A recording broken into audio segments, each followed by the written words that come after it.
Esselamu Aleyküm əziz barakatçı izləyiciləri. Bugün sizlərə dükanımızda olan ədviyyatları tanış edəcəm.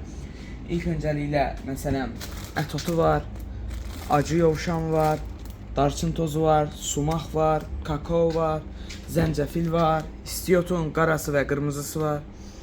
Ondan sonra küncütün qarası və ağı var, kətan toxumu var, çörək otu toxumu var, istiyotun yumru versiyanı var. Daha sonra təmiz natural darçınımız var, zirinç, sarıkök, paprika. Ondan sonra chia toxumu, itburnu, keşniş toxumu, cirə, Himalay duzu, dən və üyüdülmüş formasında, pul biberlərimiz var, sarıkökümüz var, sumağımız var, zəfəranımız var.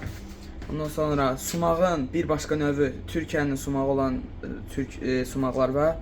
Ondan sonra yağlı pul biberlər var, kakos tozu var, nanə qurusu var, raziyana var, şuyut toxumu var, bir də mak xaşxaş var. Bizdə dükanımızda olmayan şey yoxdur. Gəlin alın, özünüz də baxın, alın yararlanın.